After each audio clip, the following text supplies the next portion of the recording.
Welcome to our Master Planning and Growth webinar focusing on Wodonga City. I'd like to just introduce some of the North East Water staff that are involved with the webinar today. We've got Eddie Wilson, who's our Comms and Engagement Officer. We've got myself as General Manager, Planning and Infrastructure. We've got Jill Fagan, who's our Manager of Planning and Livability. Dean Jones, who's our Capital Program Manager, and we've also got Tim Goland, our Manager of Assets and Development on the call. So welcome everybody.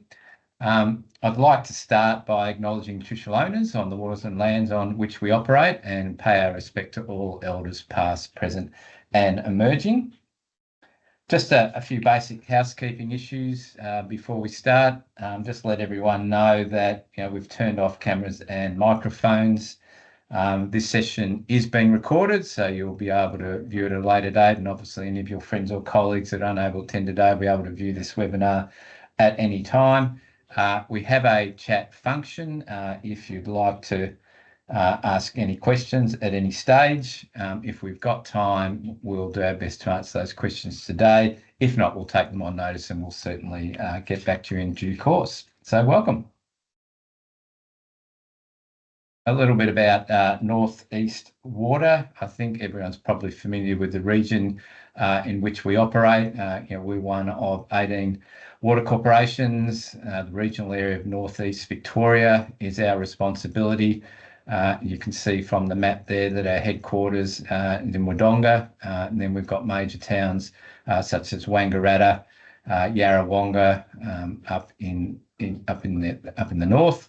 And we go all the way down to Harrietville in the south and across to the east to Corryong, and we go as far as Benalla and across to the east. So that's our area. It's 20,000 square metres, rough population of 120,000 people. With a good percentage of those obviously based in Wodonga. To service all those townships, we've got 15 main townships. We have about 20 water treatment plants and another 20 odd wastewater treatment plants, and we've got thousands of kilometres of water reticulation and sewer reticular mains that connect all those plants. Our assets are valued at around $1 billion, but despite, I guess, that significant asset base, we have one of the lowest water bills in Victoria. All right, moving on to our priority focus. Most importantly, water security and water reliability, making sure that everybody gets safe and reliable drinking water, and also ensuring that our wastewater is recycled and our discharges to the environment comply with EPA regulations and protect the environment.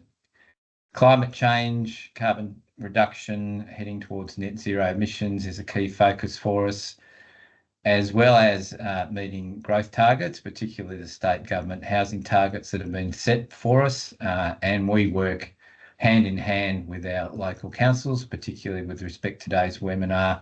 We have regular meetings with the senior planning officers at Wodonga City Council, and we make sure that our growth assumptions line up with councils. We have a significant spike in terms of renewal. I guess a lot of water corporations have been sweating assets over the years. As I said before, we've got $1.6 billion in assets. A lot of those assets were built 50 or 60 years ago. And so we're now at the stage that we're going to continue to need to heavily invest in renewal to ensure that our assets remain fit for purpose. Customer affordability is really important to us, particularly hardship and supporting our customers in hardship. We recognise in the current financial environment that we need to continually reach out and support our customers that are in need. So ensuring prudent and efficient cost of services is very important to us. We continue to focus on technology advancements, particularly cyber security, circular economy, emissions reduction, and most important probably to us in terms of looking after the whole North East region, our regional partnerships with state government and local government and other key stakeholders like the development industry. We have an evidence-based approach and a prioritised methodology that we use to develop our competing capital priorities. And at the end of the day, we're trying to demonstrate financial stewardship for the long term.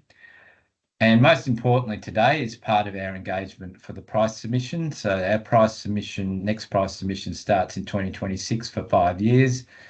In simple terms, it's a bit like a corporate plan. So all of our operational and capital investments will be submitted to the ESC for approval. But it's important, particularly with our service levels and our capital investment, that we engage with our community, customers and stakeholders. And that's part of today is to get your feedback on our priorities for the next 5 to 10 years. Strategy 2040 is our overarching corporate strategy that guides everything we do. So if you like, this is our apex strategy that sits above all our other strategies. Last year, we went through about a 12-month engagement process in developing this strategy. It's based on 3 main pillars, which you can see there in the middle, all equally important. But if anything, we suspect that healthy environment has to come first. And particularly, we've had feedback from our traditional owners that without a healthy environment, you won't have a thriving community. And without a thriving community, you won't have a prosperous region. So increasingly, we need to make sure that everything we do has a net positive environmental benefit. Nature positive is another term that's been used. So there are 3 main pillars: healthy environment, thriving communities, prosperous region. And we've also identified our key enablers that we need to be able to deliver those ambitions. So our people, obviously, and ensuring health and safety and leadership and governance and a positive organisational culture is really important as part of our people enablers. Partnerships, First Nations, developers, local government, state government, a whole range of trade organisations as well are necessary for us to deliver our ambitions, and a focus on innovation, ensuring that we've got financial sustainability. We're utilising digital transformation and technology. We have a risk management approach and a focus on strategic asset management. And what oversets all of that, I guess, are our mindsets: accountability, commitment, consistency, cooperation, empathy. So in everything we do needs to demonstrate those mindsets. A little bit about our planning, prioritisation and investment. As I mentioned at the start, we've got to focus on the 15 major townships, and we're nearing completion of master planning for each of those 15 townships. That master planning is taking a 50-year horizon. So we've now identified the infrastructure both for water and wastewater services that's needed over the next 50 years to cater for growth, to cater for asset renewal, to cater for climate change, to cater for changing technology. So a whole range of competing factors. But we've now got a 4-year plan that will give us confidence moving into the future. Those 15 township master plans, and you'll hear a little bit more from Jill about this later, give us a 10-year rolling capital program. And we prioritise the projects that come out of the master plan based on a prioritisation framework that's been endorsed by our board. We've certainly recognised that with our master planning, we've had to significantly increase our investment. The start of the last price period, which was an 8-year price period back in 2018, we originally had a $141 million capital program over that 8 years. That's now grown to 350 million, so well over more than double. And we're proposing to continue that level of investment over the next 10 years. So we're really ramping up our investment in terms of renewal, responding to climate change, and responding to growth. All of that's going to need prudent and efficient economic modelling to demonstrate how we can actually afford all this capital program. And we've got a lot of competing capital priorities, so we're not going to be able to deliver everything that's been identified in the master planning. And that's part of this process, is getting your feedback on what those priorities should be. As part of that engagement process, the development industry is a particular key stakeholder. We had a number of successful development forums already, one back in 2023, one in earlier this year, and we're proposing another one on the 21st of November. So if there are any developers, consultants and local government planners on this call, we encourage you to come here. It's at our headquarters in Wodonga. Encourage you to come to our developer forum on the 21st of November. And there's also a deliberative forum that will bring together, I guess, a lot of this feedback as part of our price submission that'll happen in March 2025. Okay, a little bit about our master plans. As I said earlier, I'm going to hand over to Jill Fagan, our Manager of Planning and Livability, to talk a little bit more about our master plans. Thanks, Jill. Thank you, Guy. So our master plans are water and wastewater infrastructure plans for the next 50 years. And in the case of Wodonga, it actually stretches out 100 years. They've been developed for each of our townships experiencing growth. So that's about 15 in our region.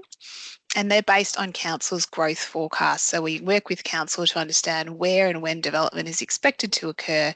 And then we look at what infrastructure that we need to provide to be able to support that growth. The master plans look at multiple benefits as well that we provide through our infrastructure, such as circular economy, integrated water management, reducing greenhouse gas emissions, building resilience to more extreme climate events, and financial resilience. Now, that disclaimer down the bottom is basically saying that these are forward plans for the future. They are subject to a number of decisions which sit outside our organisation, such as planning and rezoning decisions by council. But it's still very important for us to have long-term plans so we can invest sustainably. And our master plans are not the same as our capital program.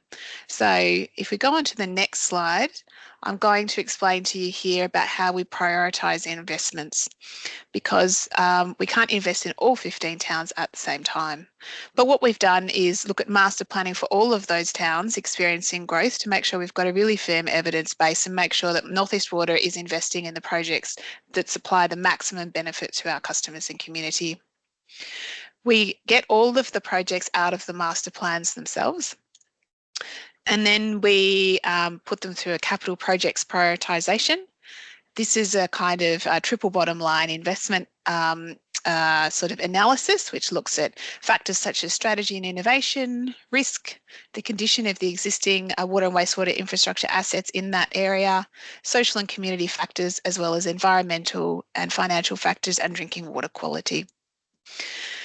We then get out our high priority investments, and then we put them forward to our price submission engagement. So that's the period that we're in at the moment. So every 5 years or so, we need to submit our proposed forward investment to our pricing regulator, the Essential Services Commission, and they review it to ensure it's prudent and efficient and make a decision for us then on what we can charge our customers for water and wastewater. So we're in that period at the moment. So what we're talking to you today is about some potential proposed investments for Wodonga, and we're keen to hear from you. So you've got two options in today's webinar to provide some feedback. One of them is at the top. You'll see a little button on your screen called Q&A. You can put your questions in there. And at the end, I'm also going to explain to you how you can find another link to provide feedback. So the fourth step on this prioritisation of infrastructure investments is their review and decision making, as I mentioned. So next slide, thanks, Eddie. So this is really about North East Water supporting housing growth. You may or may not be aware that the Victorian government has put out its housing statement, which commits to 31,200 new homes by 2051 across the state. So our work and our planning is aligned with achieving these housing targets. They've actually given housing targets for each of the LGAs.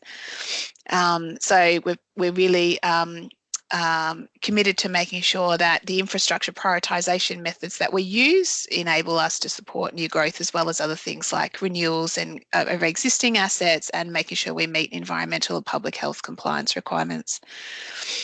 So in Wodonga, Wangaratta, Yarrawonga and Bright, we already have three plus years of housing growth approved for construction. So it is a real big focus. They are some of the biggest focuses for new housing in our region. And we're investing heavily, as Guy had mentioned. We've got $350 million of investment in infrastructure in the current price period, including $90 million this year. And our current price period is 8 years long. And as mentioned, we make sure we do planning and prioritisation carefully to understand the multiple benefits that we can provide, including what our customers and community are telling us that they would like. So, and next slide, please. So I'm passing over to Dean Jones, who's our Manager of Capital Programs. Thanks, Jill, and good afternoon, everybody. Yeah, look, on the screen you'll see the growth projection map for Wodonga.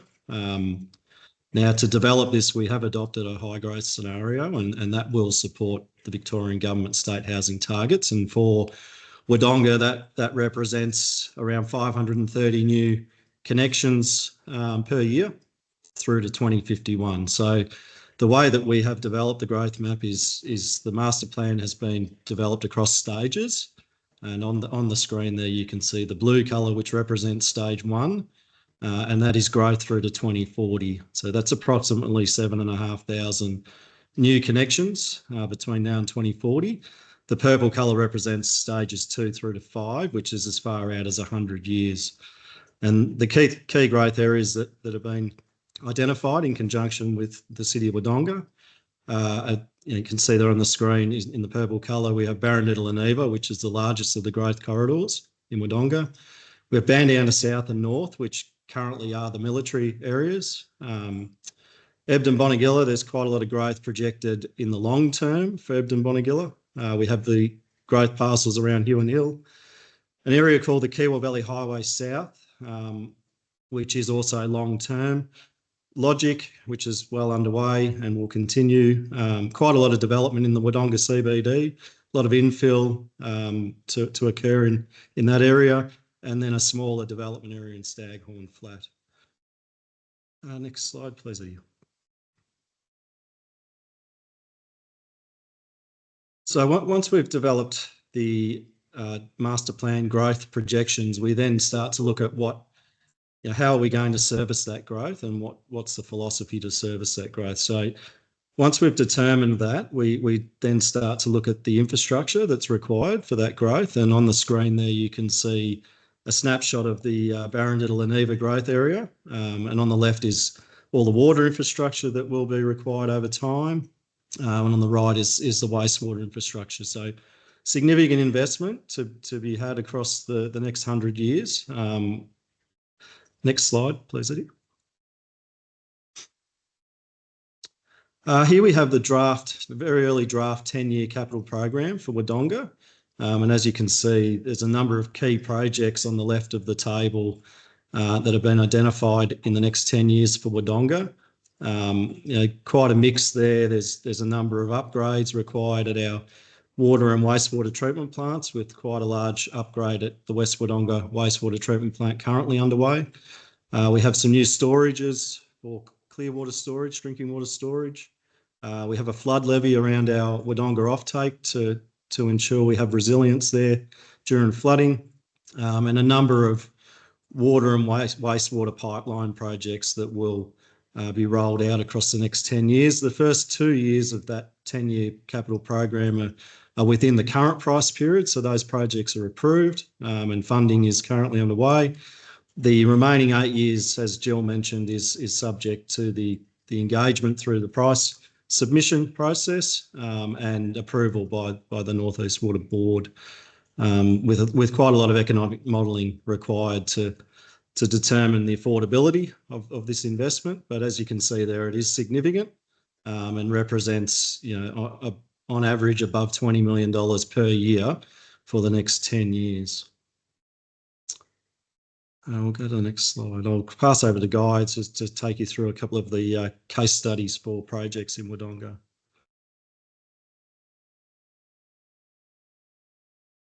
Yeah, thanks, Dean. This is absolutely critical, I guess, to everything that happens in Wodonga over the next 10 years. Essentially the main trunk sewer that currently services Wodonga is going to need to be replicated. This is a $52 million project. It's actually going to ensure growth for the next 100 years. So we've actually taken a longer view with Wodonga compared to some of the other towns, given the significant level of growth in Wodonga. So this is definitely critical to ensuring that we support the state government housing targets. And obviously there's a significant compliance issue around making sure that we don't have any wastewater spills to the environment. Detailed design is the next stage. The functional design has just about been complete, and we're hoping to start construction in 2029. This is a significant sewer. There'll be 5.4 kilometres of large diameter sewer, and depending on the alignment in parts, it'll be up to 12 metres deep. So significant groundwater issues and excavation are going to need to be involved in this project, including tunnel boring technology. There'll also be a new sewer pump station that's going to be constructed close to our existing Wodonga wastewater treatment plant. And this will enable the existing number 1 sewer pump station to be made redundant. So this is a key project that is going to be well and truly in our top 10 projects and will form part of our major projects business case as part of our price submission to the ESC.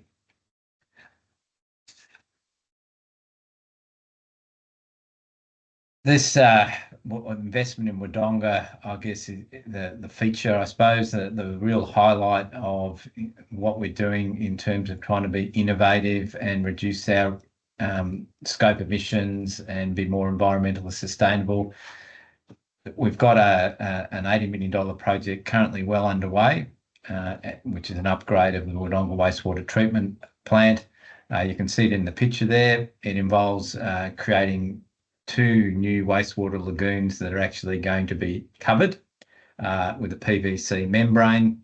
That's actually then allows us to capture the biogas that comes from that wastewater, which will in turn fire generators, which will in turn generate electricity. So that's renewable electricity coming from biogas. Currently, we've got an existing 3 megawatt solar plant next to the treatment, so we're already getting renewable energy during the day. But the biogas will enable us to have renewable energy 24/7. So as a combination of biogas and solar, we will have well and truly 100% renewable energy to run the West Wodonga wastewater treatment plant, and also providing some electricity that will go back into the grid. So, this is a major milestone and really a flagship project for ourselves. It's also part of a broader region area, I guess, that we're calling the Wodonga Resource Recovery Hub. You may have seen announcements recently by AGIG, the Australian Gas and Infrastructure Group, about a hydrogen facility. So next door to that, we're going to have the generation of hydrogen, and that provides us with opportunities to supply AGIG with recycled water, which they in turn obviously use to produce hydrogen. And then another byproduct of that is oxygen, which can come back to us because we need the oxygen for aeration of our wastewater treatment facilities. And there's also provides an opportunity for a community centre and learning hub. So we're looking at partnering with La Trobe University in Wodonga TAFE, because of all these circular opportunities for stakeholders in the community to learn about hydrogen, biogas, solar energy and wastewater recycling. So it's a really exciting project. Thanks, Eddie. Just to close a little bit, we've got some future master planning sessions coming up, and I'll hand back to Jill to talk about those. Thank you, Guy. So today we focused on Wodonga, and we're going to step through our master plans group by group according to which LGA they're in. So if you'd like to know more about the master plans in other local government areas, all you need to do is Google North East Water Have Your Say and jump onto our Have Your Say page, click on that tile that's highlighted Regional Master Planning Program, and you can sign up. You'll also be able to see recordings online if you're not able to make it. The other thing to mention is that we are keen to hear from you about our capital investment priorities. So which things that we invest in earlier.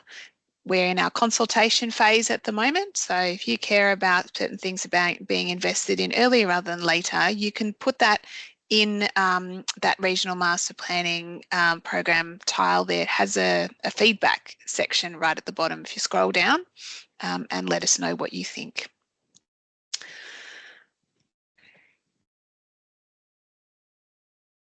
You go. Great, thank you, Jill. Happy to receive any further questions from anybody. If you haven't popped it in our Q&A, we'd like you to do so. We have received some questions on notice, which we'll go through shortly because we've allowed plenty of time for questions. But certainly one that I can see that's popped up in the chat from Imogen about our developer forum on the 21st, and Tim has done an amazing amount of work in coordinating that day, so he can tell you about when it starts and what the format will look like for the day. Oh, thanks, Guy.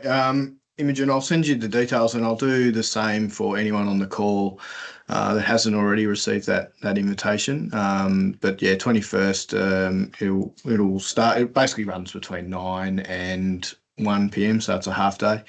And we'll be spending a little bit of time talking or seeking some feedback specifically around things that go into our price submission when it comes to what we call new customer contributions or developer charges. So looking forward to that.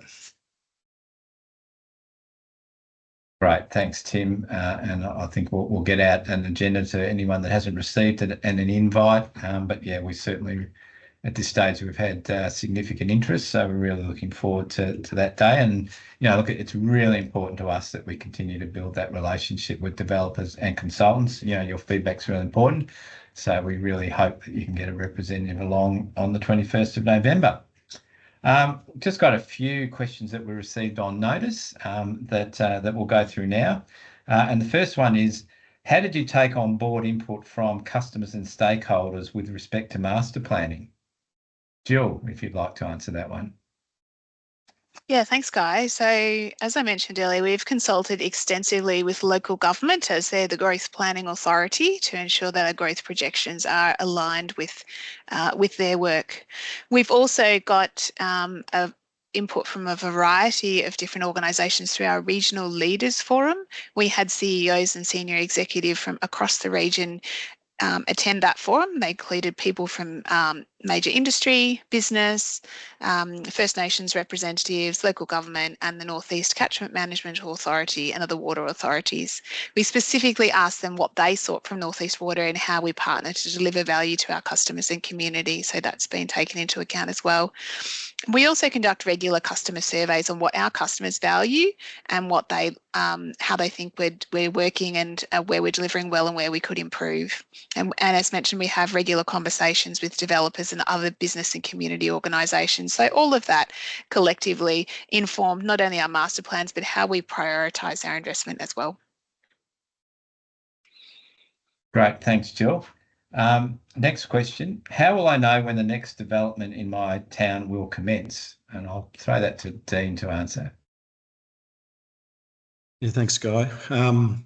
Land that's currently zoned is able to be developed, provided planning approval is granted. Land that is not yet zoned will be subject to council decision into the future. We have included areas that aren't currently zoned in the master planning, but that's obviously that's to be decided by council, and North East Water are a referral authority in that process, and we also determine whether that can be serviced. But looking at our master plan growth projection, we are looking at quite a significant development growth rate in Wodonga.